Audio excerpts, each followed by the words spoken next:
My name is William Cheer, and I am the creator of Manifold Garden.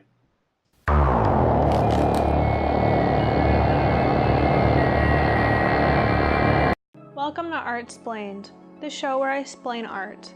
My name is Michelle, and video games sure are neat. If there's one upcoming video game worth knowing, it's Manifold Garden. Never heard of it? Well, shut up and listen. This first-person exploration game is inspired by MC Escher's artworks in the film Inception. More specifically, the scene when the city of Paris is folded like origami. Previously known as Relativity, this mind-bending game allows players to warp gravity, allowing oneself to walk on walls in order to solve physics-defying puzzles. The developer of Manifold Garden, William Cheer, first started developing the game in 2012 and has since been featured in publications like Wired, Polygon, Kotaku, CityLab, and Game Informer. William is primarily an installation artist, but he received a bachelor's degree in physics and economics from the University of Chicago. With this, he was able to combine his visual arts knowledge with some design and programming experience to create his game in the program Unity. In anticipation of the release, Artsplained was able to ask William a few questions in order to learn more about the creation of Manifold Garden. Let's go meet him now. We have the technology.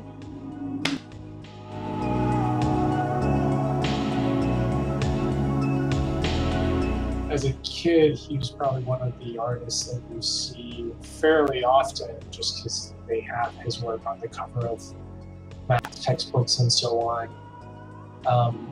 So I knew I wanted a mechanic that was a little bit different. I think Inception had come out not too long before, maybe a year or two before the game, and when I saw Inception, there were all these questions that I had kind of hoped they explored a little bit more. You know, that movie took a lot of inspiration from Escher's works, but I think it kind of used it more as to just make the setting of a heist movie a little bit different, and didn't explore the physics side of it as much.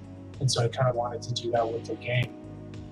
So I wanted to look at Escher's works for inspiration, and the one that seemed the most straightforward at the time was the print Relativity, which had people walking on different surfaces and different gravities. So I thought, okay, why don't we take the gravity changing aspect of that print and try to incorporate it into a video game. So that's how the game got started. Since then, there have been more influences from Escher's works with kind of infinity and the world coming back on itself, stuff like that, world within world. Those ideas have sort of slowly worked their way into the game as well. So it was called Relativity because originally it was not only just inspired by Relativity, but it was trying to be a video game interpretation of the game. Sorry, video game interpretation of the print. Over time, the game really started to kind of take on a life of its own and an identity of its own, and that changed. And everything in the game went through multiple iterations. And at some point, about 2.5, 3 years in, I started to look at the name, and I just kind of picked the name within the first 10 minutes of coming up with the idea. And it felt like, because now the good game no longer was just an interpretation of the print, it had its own identity, explored ideas beyond that it felt like it needed a transformation. It felt like the name Relativity no longer felt right. Some of the biggest ideas, adding world wrapping, so having the world repeat in every direction, has had a huge impact in both the way we design levels and the way we design puzzles. Other things there have been a lot of major technical breakthroughs that have allowed us to do certain things faster and better, and I've been able to take advantage of that. I think another thing that has had a pretty major impact on the design of the game is having the game be pseudo open world, so there are no loading scenes in between levels. There isn't a level select screen, just kind of venture into the world and explore, and that's kind of opened up a lot in terms of the possibility of path that players can take, but there's also been a pretty significant challenge for us. Well, to be honest, I think if I'd known how long it was going to take, I might not have started it. So perhaps not knowing what was involved was beneficial. I think what experience I would have liked to have going in, probably just more programming knowledge, more experience with writing larger and more complex systems like those that are in the game. I think that those would have helped. I think a big part of why the game has taken so long was just not really able to manage that complexity.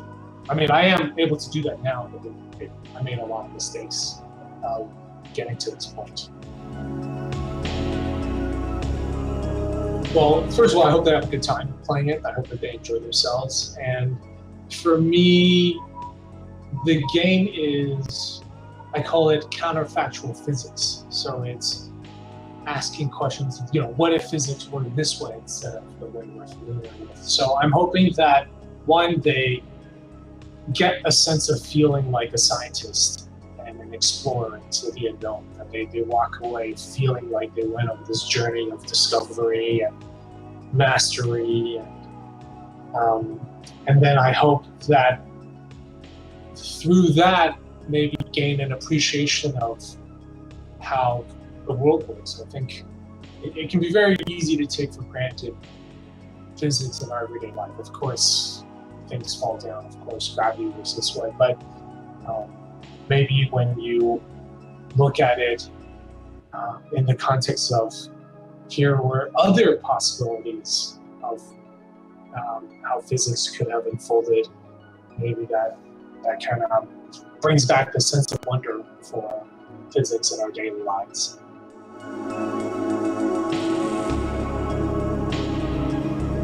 Yeah, I suppose one thing that has been interesting, kind of making a game inspired by Escher's ideas, is some of the stuff that works well in his print don't necessarily translate well to games.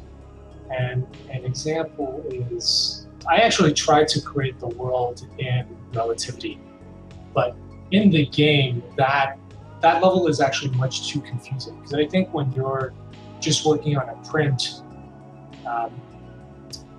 it's just a glimpse of a world. So, you don't have to worry about player agency. What if they get here, or what if they're stuck there? And that's been an interesting lesson for me, that oftentimes kind of taking exactly what is in his work and putting it in the game doesn't quite work. You have to sort of take a step back and think more about the essence. Like what is interesting about that, and translate it to the medium. So I think that's kind of one thing that is easy to overlook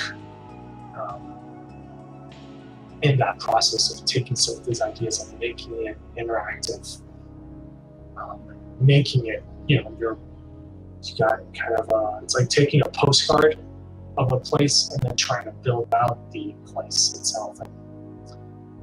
So that was not something I was aware of when I started, but has been a very interesting lesson over time. Thanks for watching this episode of Artsplained. MC Escher month is now over. It's finally over. Finally. Be sure to also check out Manifold Garden. A link to the website is below. Goodbye forever.